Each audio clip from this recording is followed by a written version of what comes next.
ইতিমধ্যে কৈছো যে যিসকল ছিংগাপুৰিয়ান চিটিজেন নাগৰিক বা চালক তেওঁলোক ছিংগাপুৰিয়ান চিটিজেন, গতিকে তেওঁলোকৰ ষ্টেটমেণ্টটো ছিংগাপুৰৰ আৰক্ষীৰ এক্টিভলি তেওঁলোকেহে লৈ আমাক দিব। গতিকে তেওঁলোকে ইতিমধ্যে কৈছো যে উইদিন 10 days তেওঁলোকে কৈছে যে 10 দিনৰ ভিতৰত তেওঁলোকে সেইখিনি সম্পূৰ্ণ কৰি আমাৰ লগত যোগাযোগ কৰিব। জুবিনদাৰৰ লগত প্ৰবাসী অসমীয়াসকলক অভিযুক্ত কৰা নপৰে যিটো সাক্ষ্য গ্ৰহণ কৰা হৈছে সাক্ষ্য গ্ৰহণ কৰি তেওঁলোকক গাবল দিয়া হৈছে। চাওক, এতিয়া তদন্ত চলি আছে। তদন্তৰ শেষত আমি আদালতত আমাৰ ৰিপৰ্ট দাখিল কৰিম। তাত তদন্তত আমি যি ধৰণে সাক্ষী প্ৰমাণ পাওঁ সেইমতে আমি আদালতত আমাৰ প্ৰতিবেদন দাখিল কৰিম।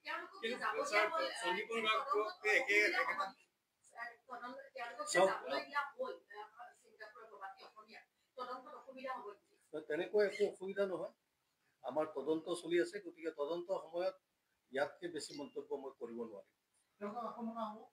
দৰকাৰ হলে আমি মাতিম।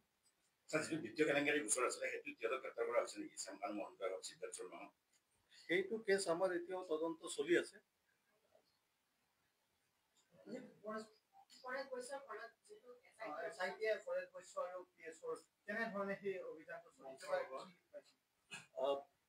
তেওঁলোক দুজনৰ একাউণ্টত যথেষ্ট পৰিমাণৰ ধন পোৱা গৈছে। সেই ধন তেওঁলোকৰ যি লিগেলি আৰ্জিত তেওঁলোকৰ দৰমহাৰ মতে সিমান ধন তেওঁলোকৰ একাউণ্টত থাকিব নোৱাৰে।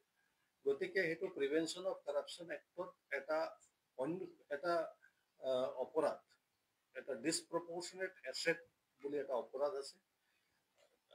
চিফ মিনিষ্টাৰ ভিজিলেন্স চেলত দুইজনৰ এগেইনষ্টত আৰু পৃথক ডিছপ্ৰপৰ্চনেট এছেটৰ কেছ ৰেজিষ্টাৰ কৰা হৈছে আৰু সেই কেছৰ তদন্ত এতিয়া চলাই থকা হৈছে। সেইটো ভিজিলেন্স চেলে চলাই আছে। সেইটো ইনভেষ্টিগেশ্যনত SIT জড়িত নহয়, সেইটো বাস্কা পুলিচ তেওঁলোকে ইনভেষ্টিগেশ্যন কৰিব। ধন্যবাদ।